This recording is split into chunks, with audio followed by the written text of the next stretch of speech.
Recording. Okay, very good.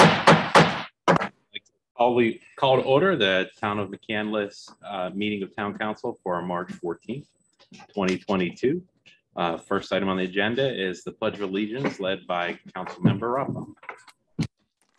I'm not going to stand, but I pledge allegiance to the flag of the United States of America and to the republic for which it stands, one nation, under God, indivisible, with liberty and justice for all.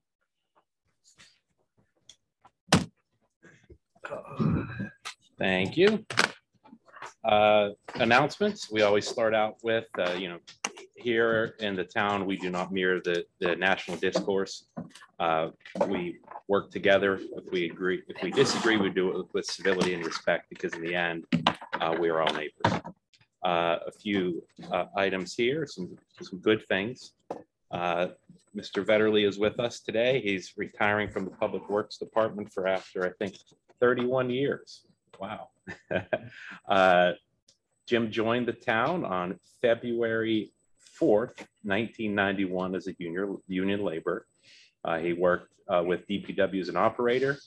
Jim was promoted to a foreman in 2013. Has worked throughout all phases and aspects of town maintenance. He has filled in as superintendent on many occasions when our prior superintendent Mark was out.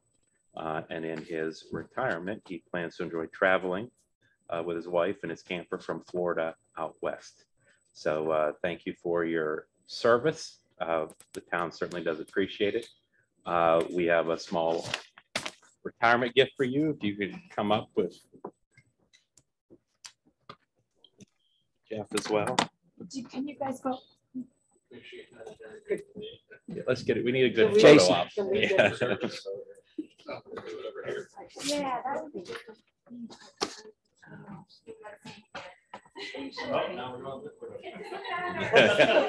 It's going to be on social media. Very good.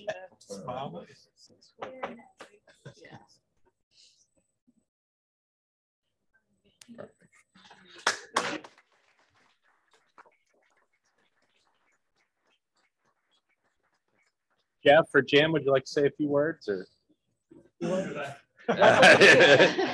floor is yours. Well, I'd like to thank the town for putting up with me for 31 years. Long time.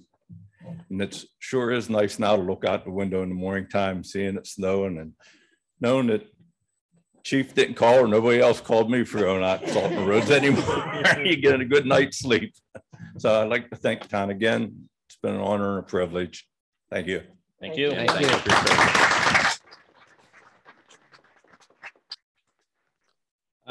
Next up, we hired a new human resource administrator, Sydney Richards. Sydney was going to be here this evening, but she is taken ill. So we'll do this next time when she could be here in person. Upcoming seminars and conferences. The council has the Allegheny League of Municipalities Spring Educational Conference, April 7th through the 10th. I think several of us are going. Is it still open for more if anybody that hasn't wants to attend? Other reminders and announcements: we have town litter cleanup on April 9th and April 23rd. You can sign up through the town website. And somebody told me it was someone's birthday that's sitting up here. Friday. Last Friday. Well, happy belated birthday. Happy birthday. Happy 29th yet again. Next item up on the agenda is the presentation of the deer management program. Are there people here from Suburban White?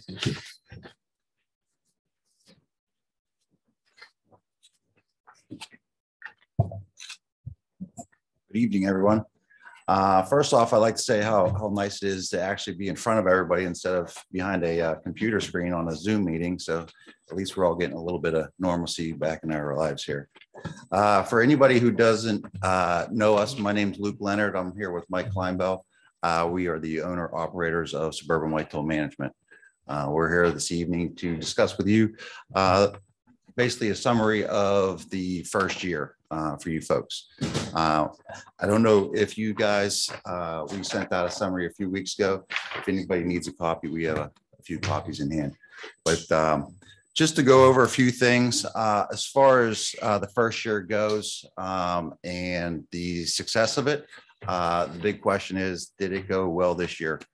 In our eyes, we do believe that it did turn out pretty well for a few reasons. For another continuous year, we've had 0 injuries or accidents, which is always a plus. We still have yet to have, knock on wood, any type of accidents or injuries in our program. Safety is always first in our book. So kudos to all of our members and everybody else involved. For another consecutive year, 100% retrieval rate, which means for every deer that was harvested, the hunter was able to retrieve that in a manner of time, did not leave the property that they were assigned to. So kudos to those folks. And 2, a total of 23 deer were donated through the program. They were donated to a program called Hunter Sharing the Harvest. What those folks do is they process the deer and then it goes to local food banks, shelters and pantries of that sort. Those 23 deer equaled 4,600 meals. So that's a lot of meals to folks that are unfortunate this year and previous years. So good for all of them. We had 0 complaints from residents until this morning, unfortunately. We did have one resident. She was sort of upset that there's still a lot of deer on her property. We feel her pain and we're going to try to do the best that we can, maybe this summer to, get some support from her neighbors and get somebody in the area for her. We did have a few, and it happens every year. It's just one of those things that in the first year, we do have a few what we call previous hunter complaints.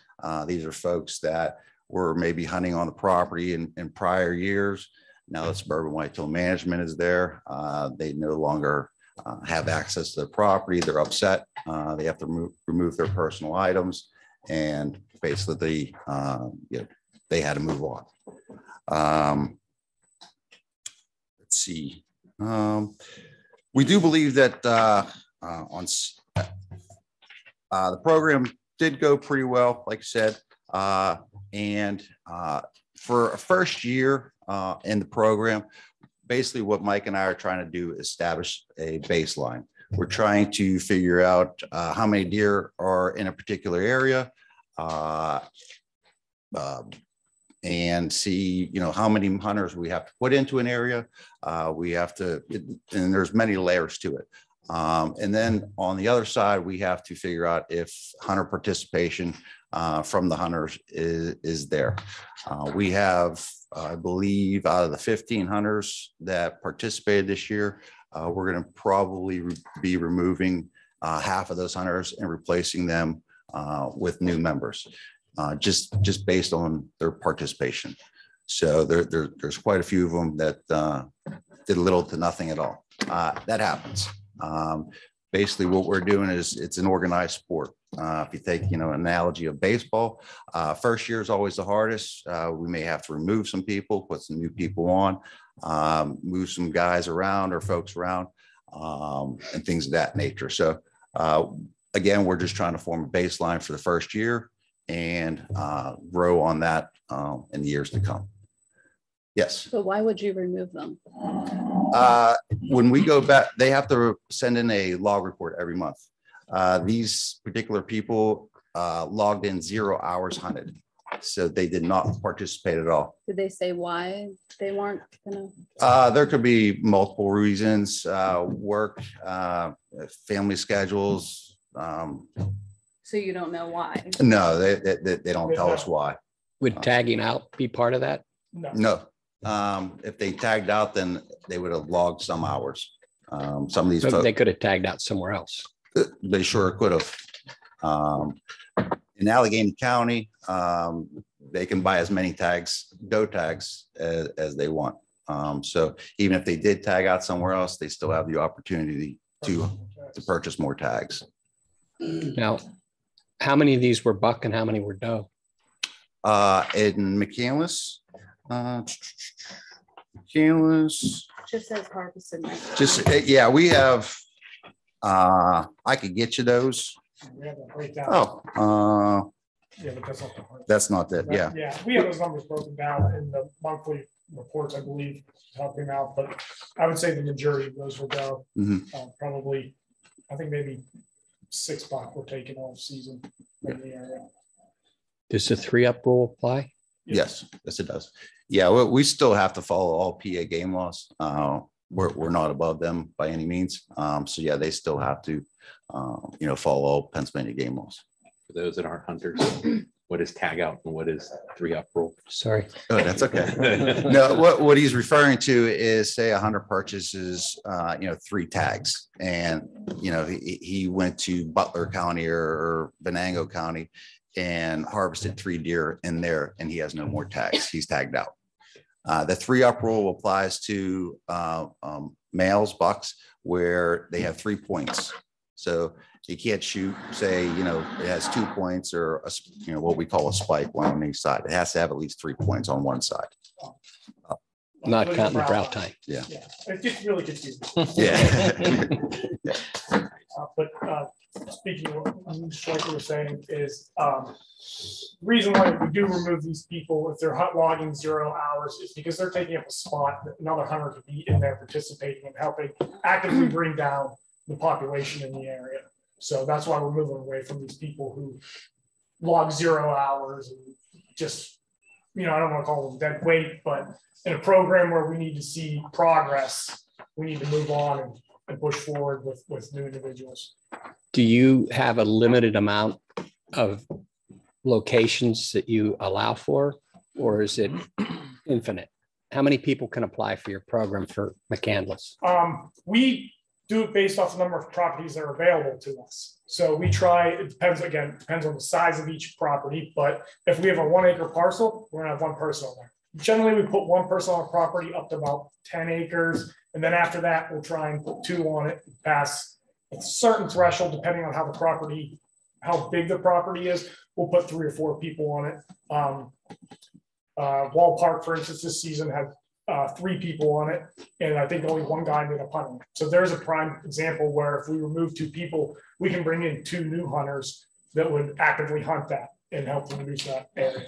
Do you pass the information off to the area hunter that he'll be hunting next to, Luke, so that they can coordinate? Oh, absolutely. Okay. Yeah, absolutely. Generally, when we have multiple people on a property, they know each other. We want them to coordinate with each other and help each other out, so that way it's productive for everybody. The numbers for the antlered versus non-antlered or antler lists are on Mccandless and the reports for all the hunting months. So there's quite a bit of information on that site. If anybody wants to look at that, that's all there. I have a quick question for you. Do you limit membership numbers then? Are you at a max, knowing you have properties and you only put so many on, you must have a maximum number of membership in your organization based upon those?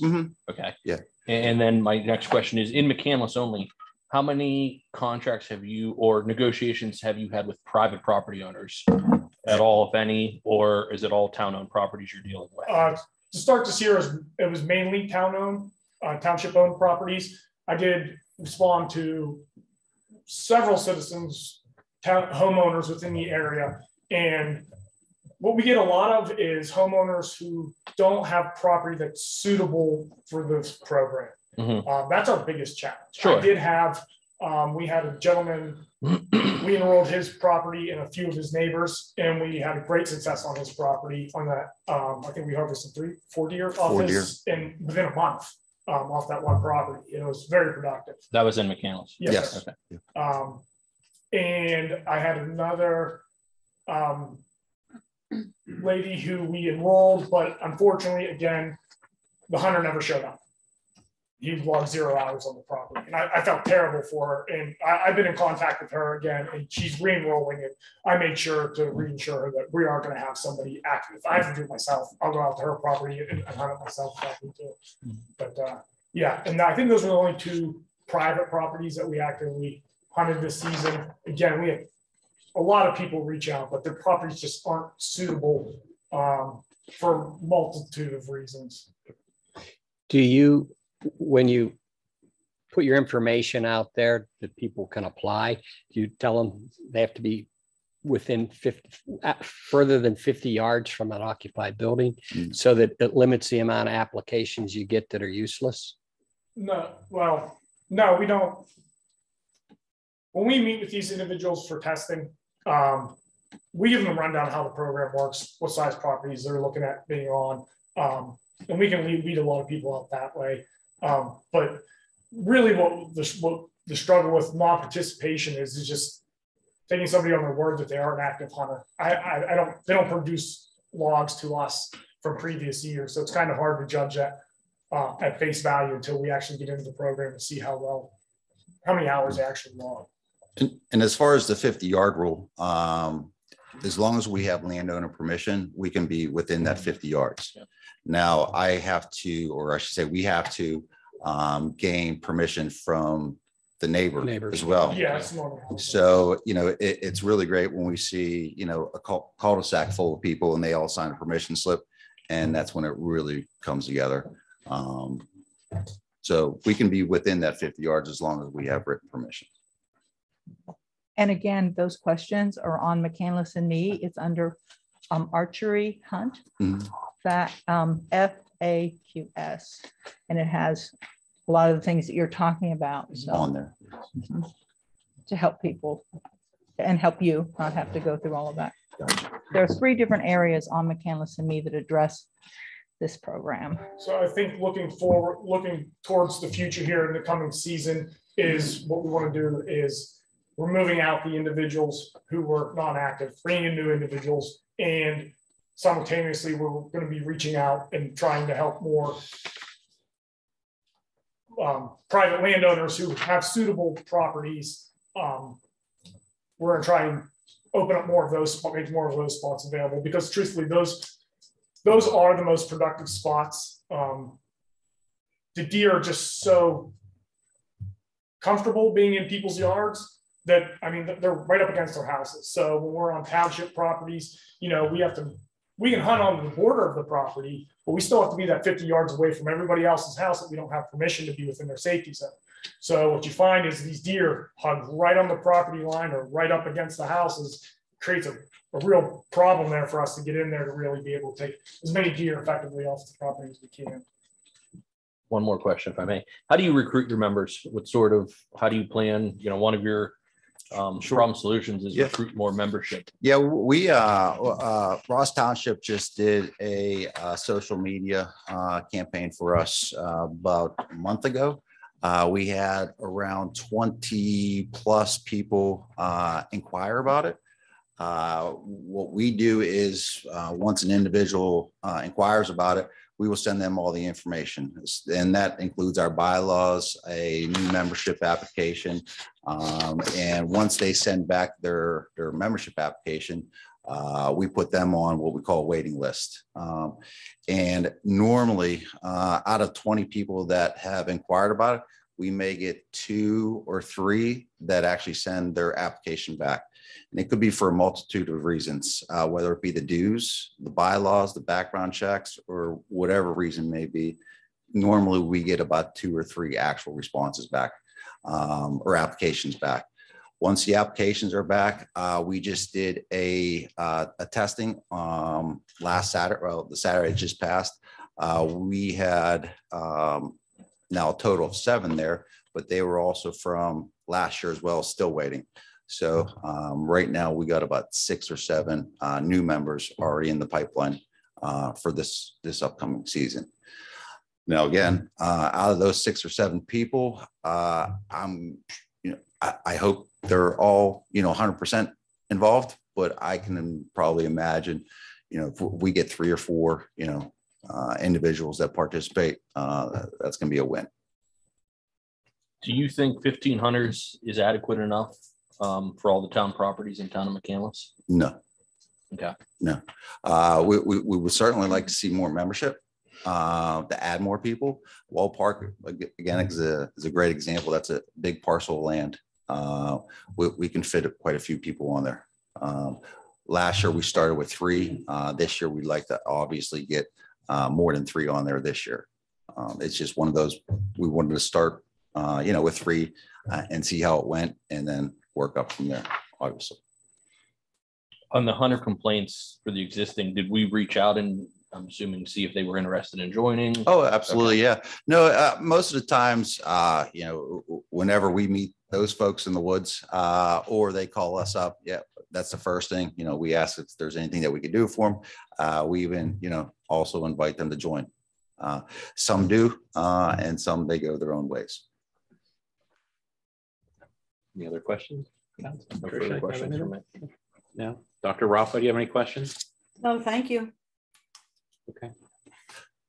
And just a few of the other things that we're going to implement this year or like to do is, unfortunately, we have no women in the program.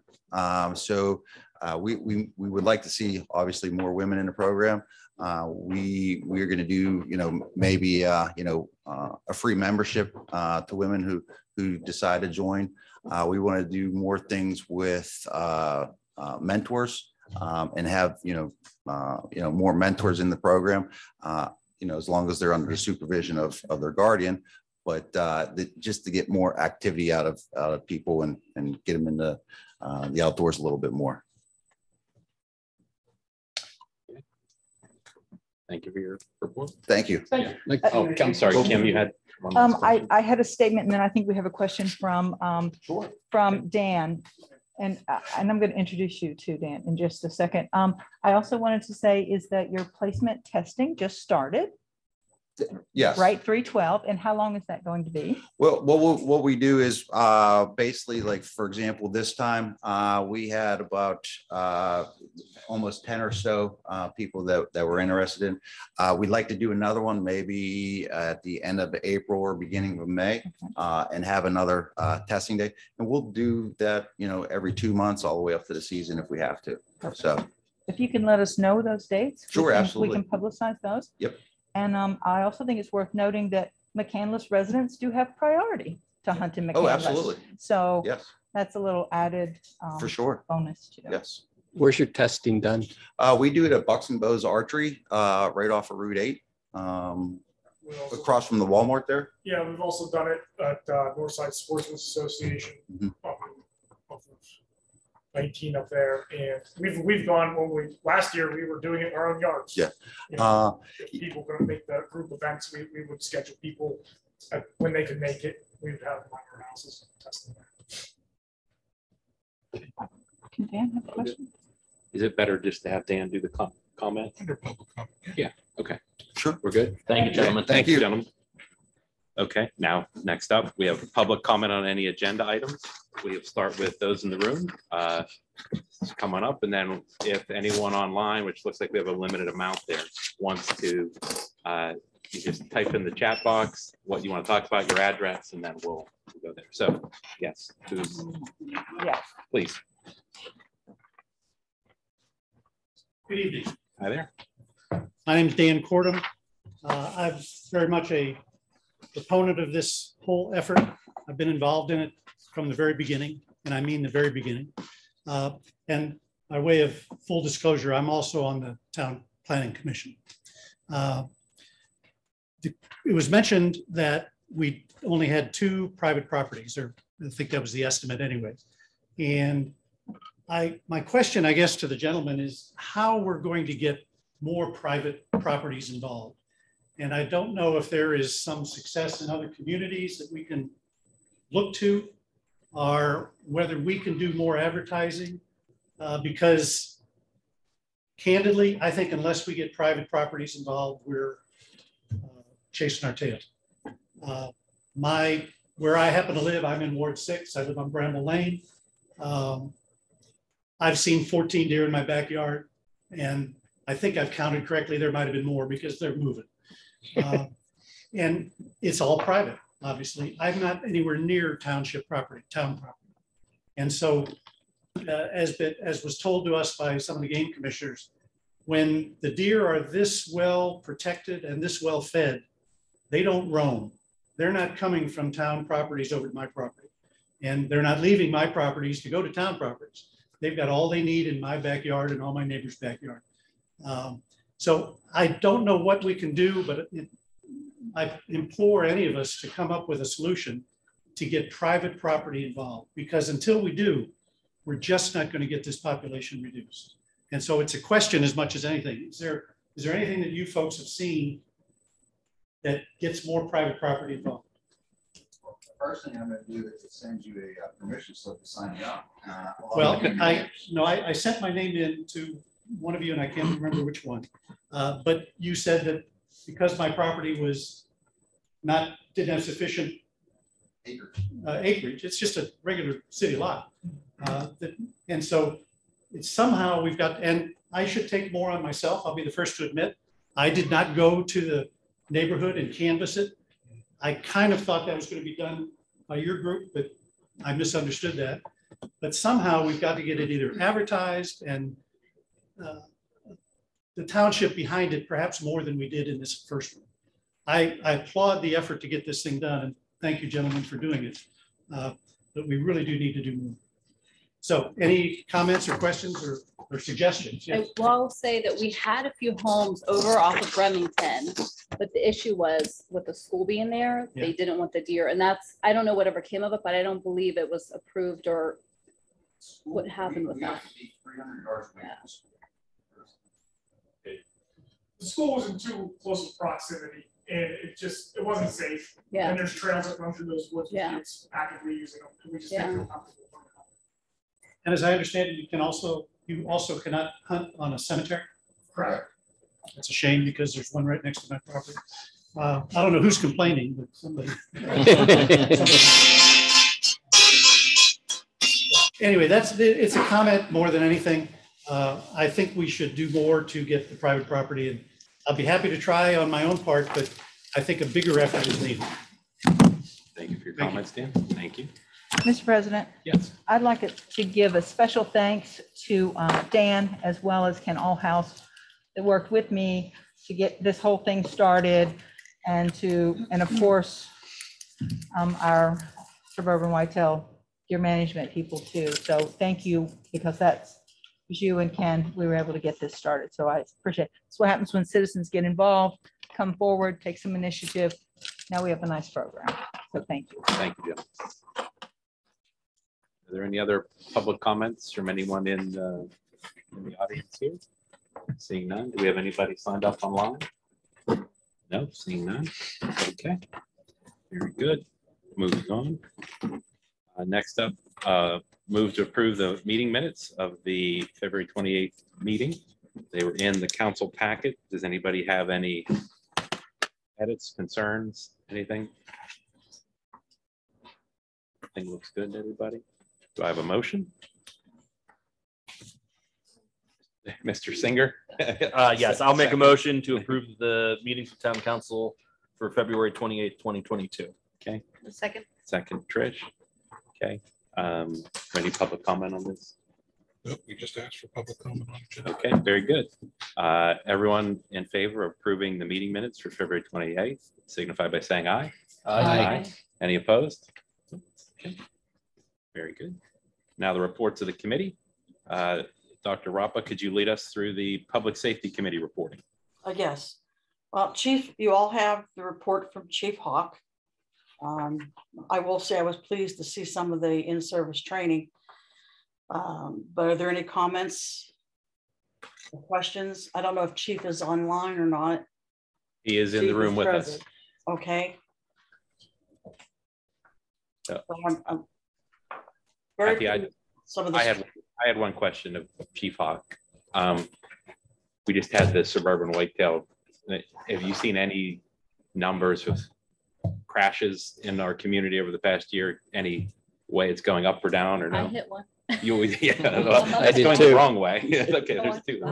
Have you seen anything or no? I'll say this. I believe and I think Ms. Zachary would support me here, we've got to give it time to meet itself out. Okay. I think as the years go, I would agree. we'll Yeah. slowly see success.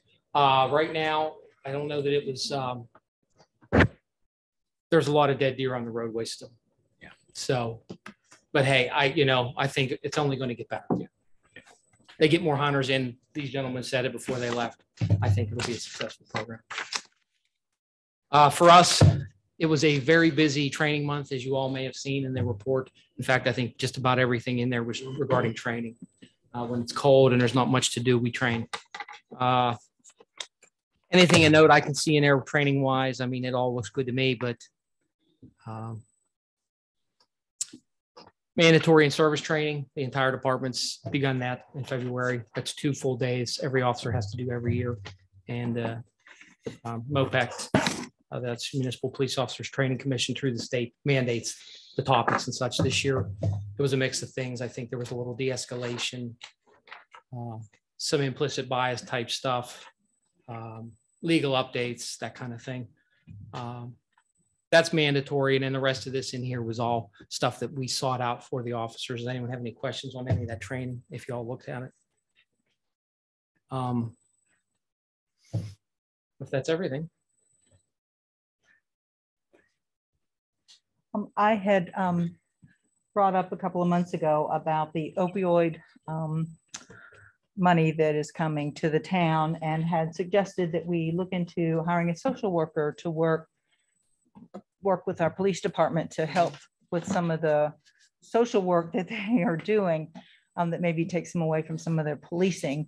Have we made any movements on that, or is this something that is just a suggestion, but I was just wondering where we are with anything with that opioid Well, I money? was gonna say, we've not gotten any update on the opioid money specifically, but Chief Hawk has been conducting interviews with potential social worker intern candidates in order to be able to at least get that process started so that we can explore that within the department. Do you want to explain anything? Yeah, absolutely. I can jump in a little bit.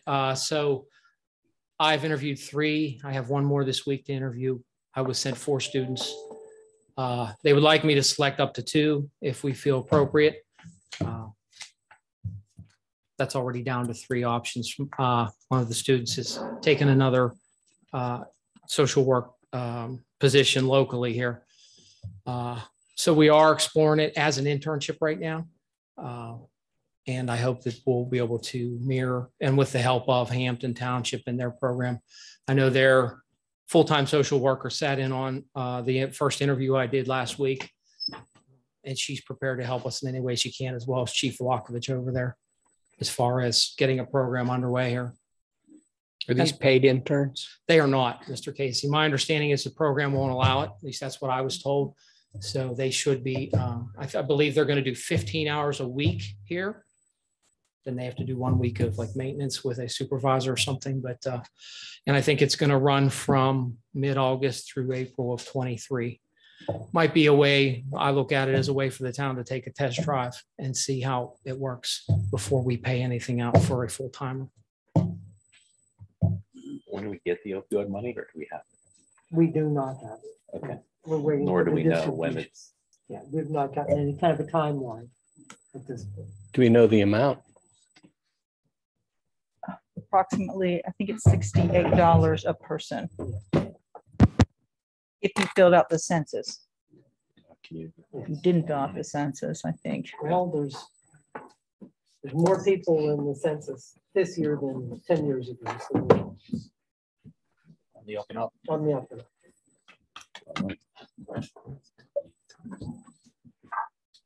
Officer Hawk. Yes, ma'am. One of the things here that our panel may not be familiar with is the SRT training. I mean, when I did instant command and I did CERT training, we had some of this, but I don't think they know the in-depth of this. And I think it'd be really nice if you can explain just a little bit. So the SRT stands for Special Response Team. It's, for anyone who may not know, is comprised of certain officers from every police department well, maybe not every, but many police departments in the North Hills, it's kind of a, we call it special response. It would be similar to a SWAT team. They're highly trained officers. We have, Mccandless has 3 officers on the team right now. We have 2 that are snipers and 1 that is a negotiator. They can do a lot of things. And there's a list here that I, comprised of 1 paragraph here that I could read off, but you folks might want to read it yourself. There are many topics that they're trying to educate. They're taking back all of the specialized training and trying to train your uniformed officers and such that are on a team, but to try to train up the officers on every department. It's a way to offer some additional training. I think now that the costs might have went up for every community that's involved in this. They're trying to find a way to kind of offer training, maybe free of charge, to offset some of that cost. And it's in-depth training. And if there's anything specific you folks might want to talk about, I'm happy to try. Like I said, paragraph 2 of my report spells out a lot of that first training. That's just one training. They're going to continue to offer that as often as they can at no cost to the police departments. One thing that is very, very helpful, and I don't know if you'll be able to continue that, but doing some of those tabletop exercises just to keep it familiar within them, it helps tremendously. Yes, ma'am. Those are very helpful in any regard, right? Yes. Any questions? Anybody? Nope. Thank you, Chief. Thank you. Thank you. The fire marshal's report for the month of January and February and permits report, you have that in your packets. Have any questions, concerns? Fire Marshal is here if anybody has any specific questions. Mr. President, I noticed that there's quite a few false alarms, but only a few charges. And then I know we were a little bit slow on, that was one of our goals last year, was to kind of get and I don't see any funds paid. So yeah, this has been one of the, say, challenges of starting a new job. So it's almost been 2 months since I started. Right. But when you see a lot of the false alarms that have began since January 1st, a lot of those are, I hate to use the word freebies, but the first false alarm is actually not billable. So they kind of get that one free. So we do have a number of those. So that's what kind of increases that number. Some of the other alarms, when you dive into it, you find out that you had a cooking accident where actually the smoke set off a detector. You can't really, that came in as a fire alarm, but it's not by definition a false alarm. The detector did its job. It sensed the smoke, sent it off. We had a number of sprinkler leaks that were caused by the weather. You know, we had a brutal, let's say middle January through middle February, where we had those freezing temperatures. And as soon as there was a thaw, these sprinkler heads were blowing off. That's what actually happened over in Ashton Commons, where it flooded 3 floors of a wing because of the sprinkler let off. So you can't fault, per se, them because of an extreme weather incident. So we do take all that into account. As far as the collections, the ones that are last year, what I've kind of dove into is we have collected on most of them. There are quite a few that are actually to appear before court. They're unpaid. There are bench warrants out for certain individuals that have not showed up for court and so forth. So those are I'm not completely familiar with everything that's been going on last year. I can really only speak since I started, but that's something that I have talked with the town manager about. We did have a steering committee this past Tuesday, and we kind of discussed that a little bit.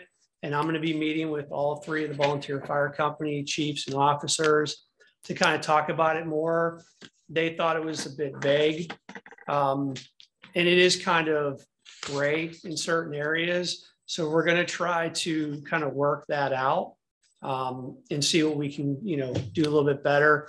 There might be a recommendation to modify it. I don't know, but we're going to take that step to kind of meet and start the talks. Perfect. Thank you. Okay, you're welcome. Any other questions? See none here, Kathy. Okay, thank you, Jeff. Thank you. Report from code enforcement violations, complaint statistics, report of the month of February 2022. Again, that report has been given to you and it's spelled out very well. If anybody has any questions.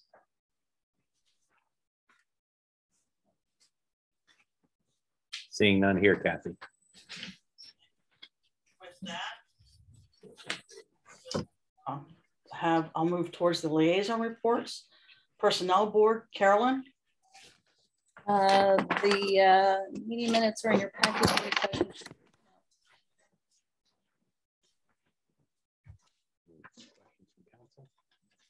No questions here, Kathy. Okay, volunteer firefighter steering committee, Mr. Singer. We had our first meeting of the year. It was attended by all three fire departments. I think it was a productive meeting. They brought me up to speed on a lot of things. A lot of good things came out of it. I think we have 3 months ahead of us with some good things to work on, and further details are in a report in your packet. Are there any questions? That's all I have. I have a real quick apology to Ms. Slager for using her first name. I apologize. Public comment on public safety. Any public comment? Seeing none here in the room. Do we have anybody on the chat? And no one in the chat, Kathy. Mr. President. Yes. I'd like to issue a special thanks to Black Diamond Equipment Rental for donating a refurbished portable light tower for the town to use, our police as well as our fire companies. So thank you very much. Nice, generous donation. Agreed. Thank you, Ms. Zachary. Report of facilities and management, Mr. Singer. I guess I'll be taking over here.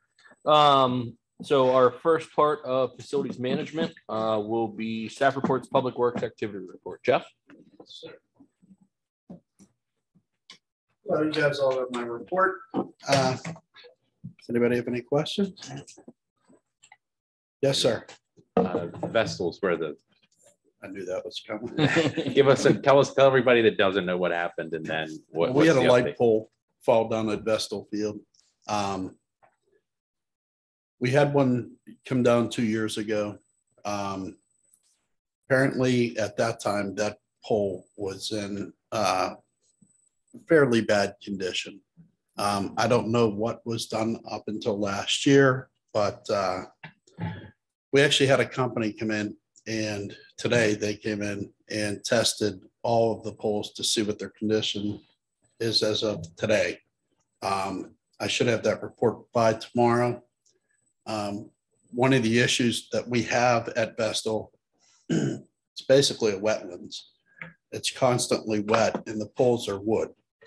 So the parts per million for the rotting inhibitor have been lowered so bad over the past 10 years that even if we replace those posts or poles, I don't know what the life expectancy will be for those. Depending on what happens with the inspection, I'm anticipating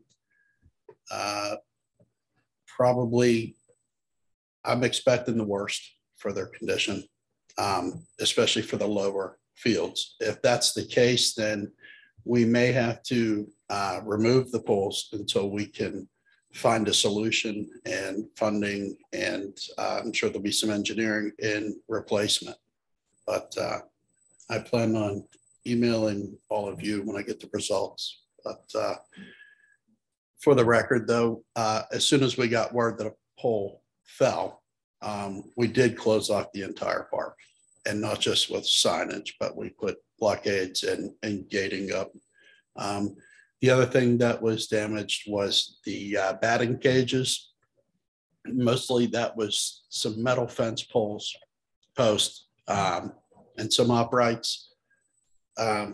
I'm looking right now to just, instead of just replacing the 3 that are damaged, we're trying to put costs together to just replace them all.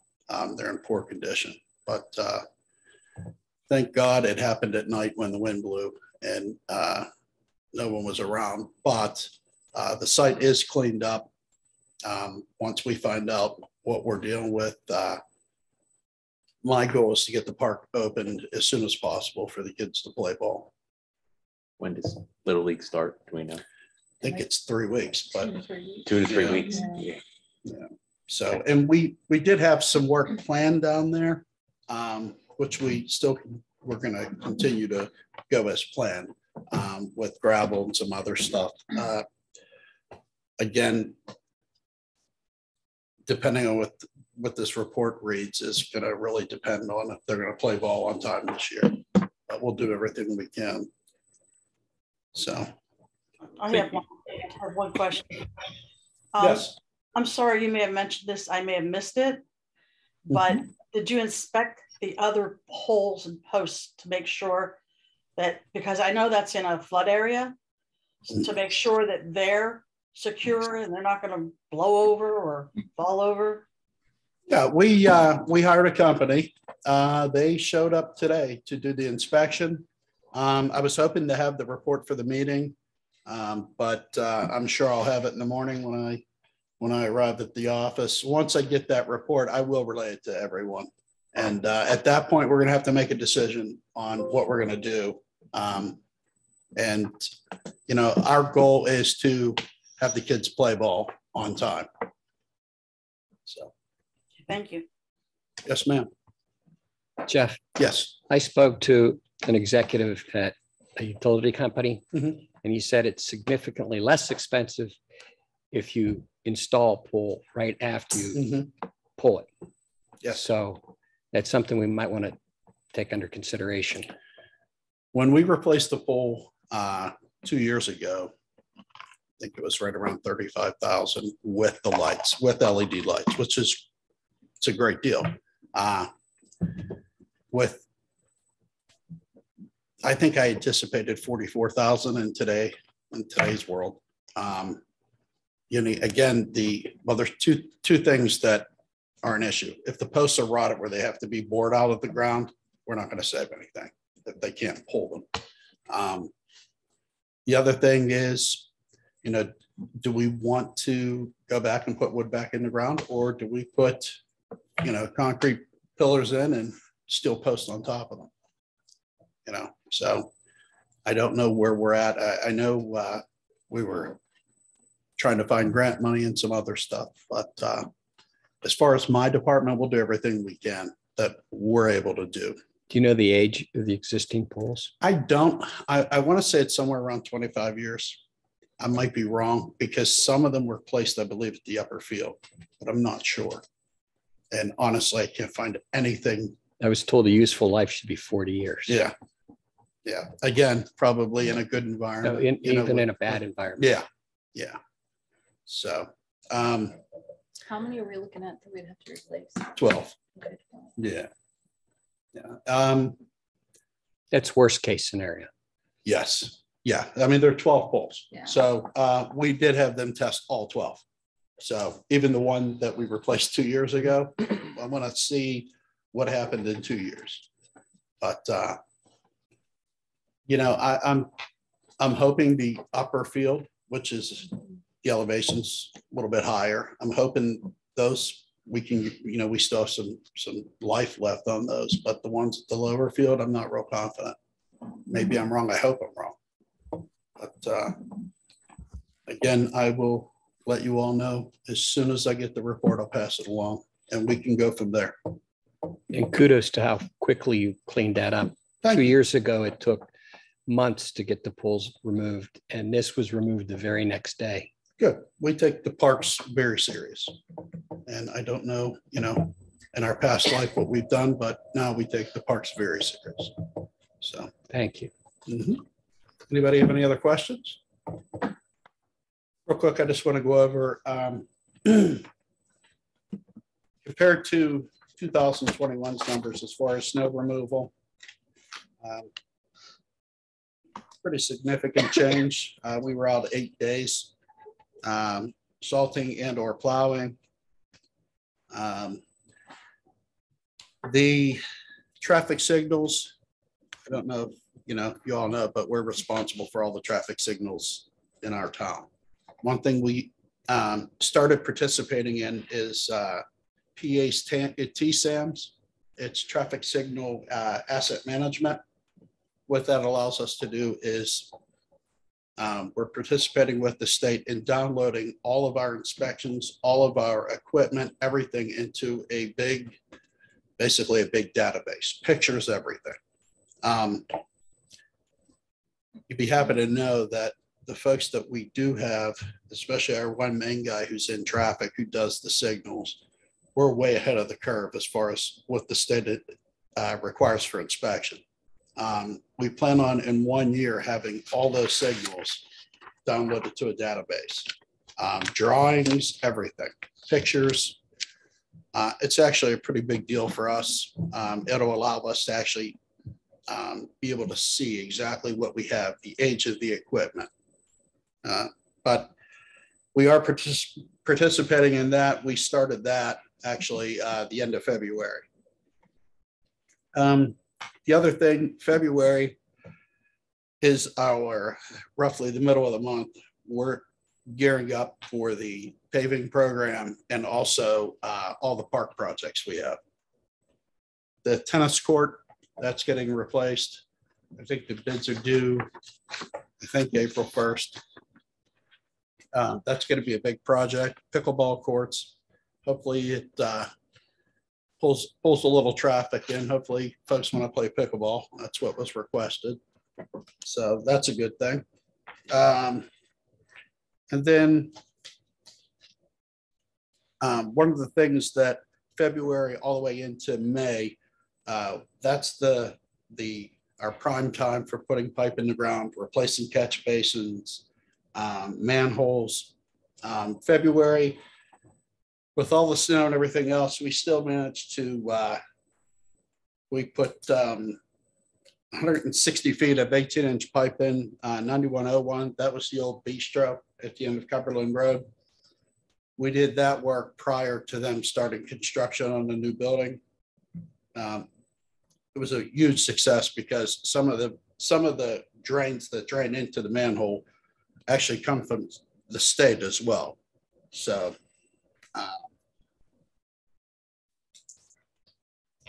we've been doing pothole patching throughout. That's something that we try to do when the weather breaks. We didn't really have a very warm February.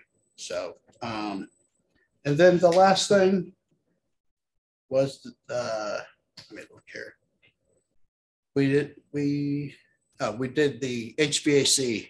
I don't know what we had for a preventive maintenance plan in the past, but we did service our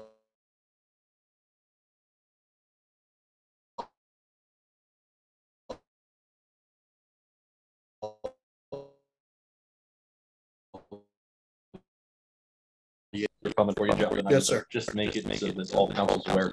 Obviously, with increase in fuel pricing, we would assume, I guess, and you can shed light on it, the paving contract likely will see higher numbers than normal.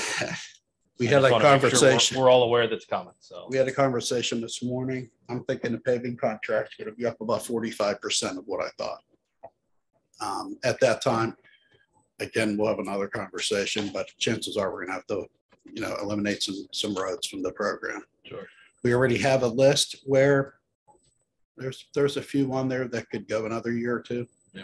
The only problem is this is just going to roll over to the next year, and so that's something we would all probably need to sit down and discuss moving forward. And hats off to you for setting up the bid this year, street by street, so we have the ability to pick and choose as necessary with these budget constraints. Thank you. Thank you.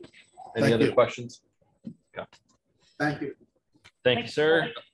Moving on to liaison reports, Environmental Advisory Committee, Mr. Casey. Well, not a lot has been discussed other than we're going to try to do a stream cleanup. And we'll do that in maybe August. And I guess we can only go a certain distance on either side of a bridge where the town crosses the road. So what we would like to do is have the town send an opt-out letter to property owners. If they don't want us on the property cleaning up along the stream side, please let us know and we won't go on your property. I don't know if that's legal or not, but We'll take a look. we'd like you to look at that. Sure.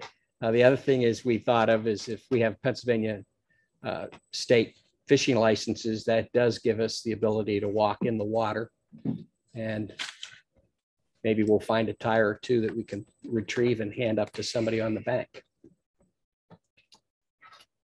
There was also some discussion about some solar. They're interested in bringing some solar around. I also noticed the technology committee was talking to people about solar. So we should probably coordinate that somehow. It was suggested that maybe we have other assets other than just the 2 buildings here or 3 buildings that we own that we might be able to bring into the equation to try to decrease the expense and increase the income. Maybe the fire stations or maybe even Mccandless Township Sanitary Authority might be able to be brought into the discussion. So it's all ongoing at this point. Any questions for Mr. Casey? Do you know what streams they're looking at doing? Pine Creek and probably Fish Run, which runs into Pine Creek. All right, thank you, Mr. Casey, for your report. Next on our agenda here is the Technology Committee. Ms. Rafa? I actually attended that meeting for Councilmember Rafa, Ms. Zachary? and the report is in everyone's folder. The only thing that I would bring out is that they're looking at updating the website, and they're look for on Mccandless and Me. Have I plugged that enough tonight?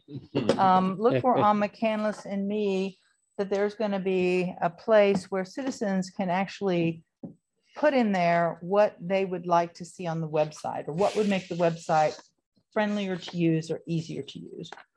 And I would encourage people who are terrible with computers to be the people to add those suggestions.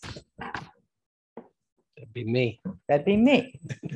So that's it. That's all I have. Unless there are any questions. Any questions? Just thank you, Mrs. Zachary, for attending for me. I did write that down. All right. Next up on our list is the Stormwater Management Ad Hoc Committee. That's myself. We have a scheduled meeting coming up here at the end of the month. Prior to this, I think I reported we had met with the town engineer. We're digging into Storm Pond, Stormwater Authority, the ordinance, all the good stuff that goes with stormwater. I have created our SharePoint, a council folder with all existing documents, just to kind of categorize everything. You're more than welcome to take a look at it. I'm hoping after this next meeting, we'll have a clear direction and a path forward of how we plan to progress and continue with that. Are there any questions for myself regarding stormwater? Yes. It might be for Bob. We had approved Gateway to do a study of the stormwater utility. I don't recall. That's part of the discussion we're having on the 24th. Part of the discussion on the 24th. They have kind of basically put together some of the numbers already and gotten a little bit cleaner. That is, I believe, in the SharePoint as well.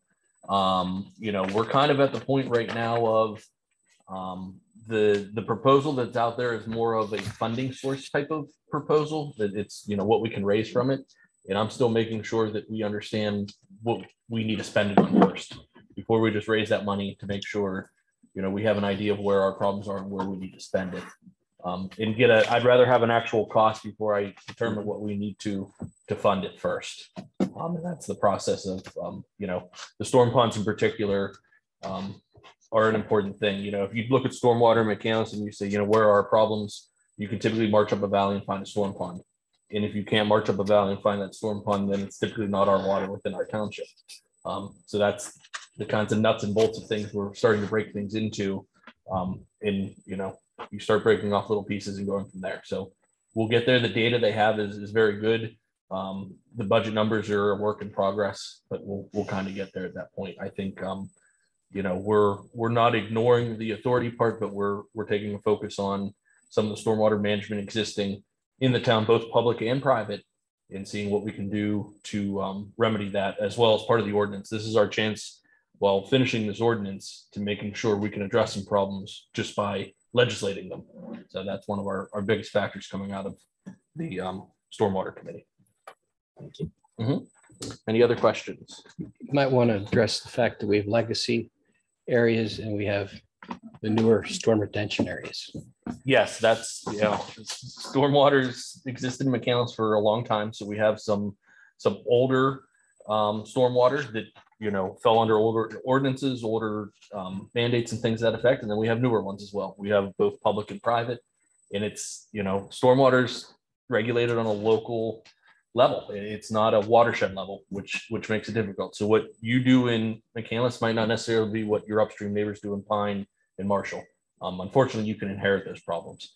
So it's a case of, as Jack's saying, a development in Pine might have had different rules and regulations in the 2000s, and unfortunately, we have different regulations now. So there are a lot of legacy issues. We're just like Remington versus. Yes, yeah, and that's Jack's quick indication here. Remington Drive, the neighborhood over there by Hazlitt.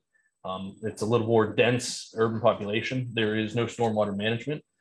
Yet over time, as development in redevelopment, even if town infrastructures have changed, the famous thing is we've added curbs to Mccandless over the last 40 or 50 years.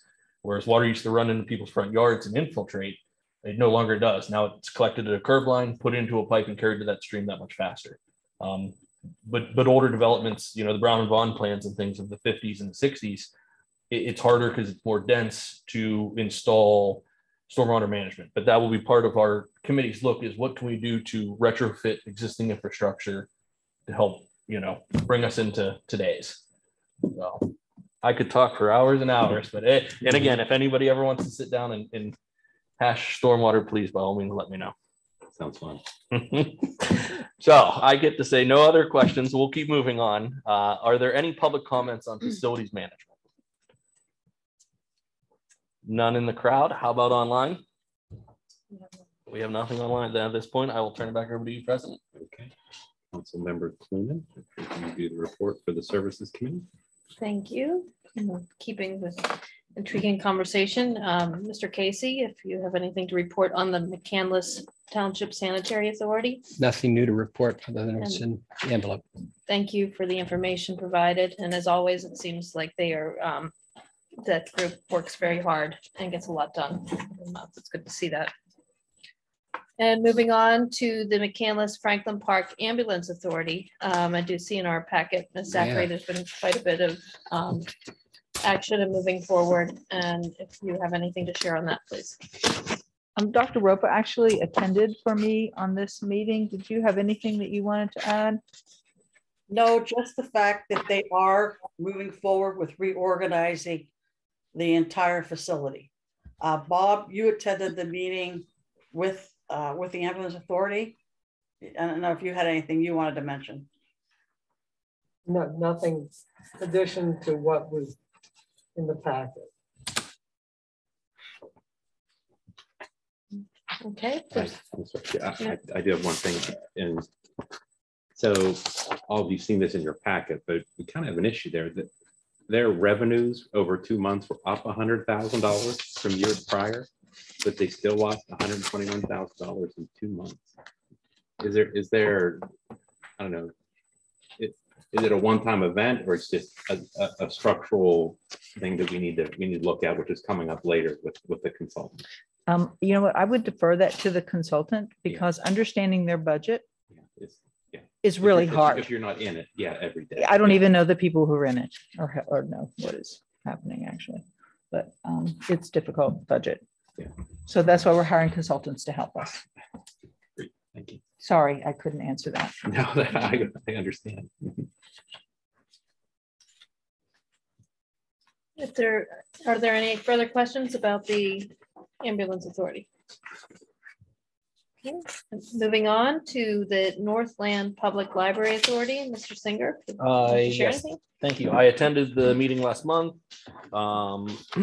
They ran through various items on their agenda. The packet is included. Their notes and minutes in your packet. And that's all I have to say for it. Are there any questions about the library authority? Yes, sir. It seems like the library got a grant to do some construction or something. Correct. Yeah, as I reported last month, they got a gaming economic, I can't remember all the acronyms. Gaming economic development grant, I believe was in the amount of $150,000. And that is for their patio, their stairways and entrance. That came in last month, I believe. So You could see you had a record fundraising year last year of private donations. That was good to see. yes, I believe, yeah, it was up in numbers, yeah. So, and they do have the garden gala, April, I can keep plugging it. Apologies, Amy, April 23rd. On your website? Yes. For the, okay. I'll keep mentioning it every meeting. That's all I have to report. There's no further questions. I'd like to open for public comment on our services committee. There's no one in the room. Anyone online? So that concludes the report of the service committee. Thank you. Moving on, is there any old business we need to discuss? I don't know if this is old business, but I don't know where to bring it up. We have a sign, we have two signs. I would assume they probably have them at Wall Park too. It says, "Park is not sanitized, use at your own risk." Well, believe it or not, you know how the grapevine works. I was told that it was sanitation water that was going down, MTSA water down on the field. Okay, I know that's not the case.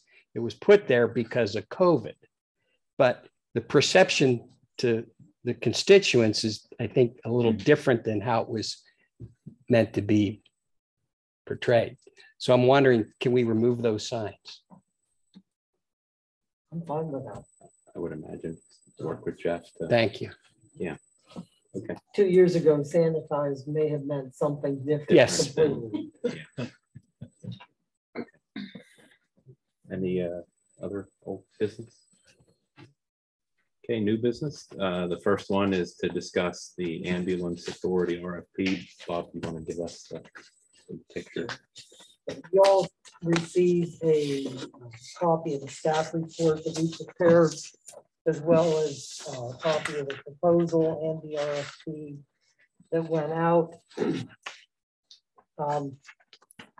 The RFP itself was sent to 6 consulting firms. And this is to conduct an operational and financial review of the Mccandless Franklin Park Ambulance Authority. We did receive 3 proposals from interested firms. From those firms, we conducted interviews with 2 of the firms. The municipal partners that consisted of Mccandless, Pine Township, and Marshall Township felt that the combination of experience and availability for on-site work, the strategic solutions offered, was the type of firm and the type of proposal that we would need to conduct a study and be successful with the study. So it was the unanimous choice of the 3 managers involved to recommend strategic solutions. The tipping point for us in selecting them, not only are they local, they have EMS experience, but they did address the implementation stages of the proposal that the other firm did not. The other firm, while very well versed in EMS and healthcare, was going to be doing much of their work remotely. And we felt that in order to get the type of product that we feel we need that remote review wasn't necessarily the right course of action in this case. So Marshall has approved the proposal. Pine has reviewed it and is moving forward on the approval. They tentatively approved it, but they haven't taken a final vote. Any questions? It's a lot of information in the proposal. And Do you require our approval from council to move forward? It's under the. yeah, it's. I would suggest that. Yeah. Very good. Questions, I guess. Anybody have questions for Paul? My question was just timing. Do you know how long the report? The timeline is about 7 to 8 months.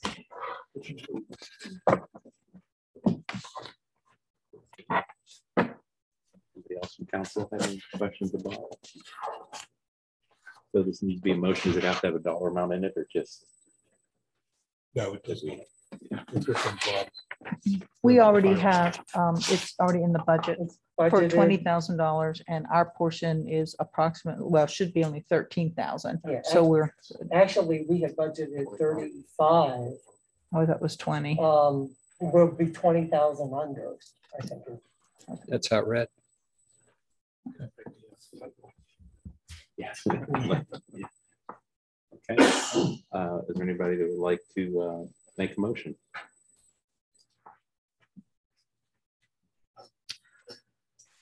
I'll make a motion. Dr. Rapa. I make a motion that we accept the ambulance authority RFP as written, or the company. I'm sorry, again, it was something solutions. Strategic Solutions. Strategic Solutions. Good. Second, Mr. Swagger. Okay. Public comment? Anybody? Okay. Everyone in favor of the motion signify by saying aye. Aye. Any opposed? Motion carries. Next up, a proclamation for the library.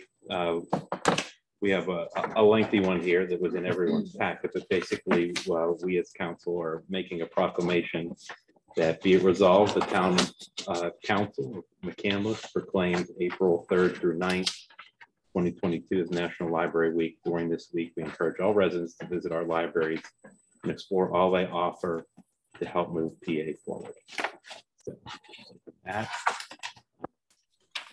have motion, I guess it would be to approve the proclamation. So moved. So moved. Second. Second. Second. Everyone in favor, signify by saying aye. Aye. Aye. Okay. Any opposed? No. Very good. Proclamation carries. Then wrapping up, is there any general public comments from those in attendance?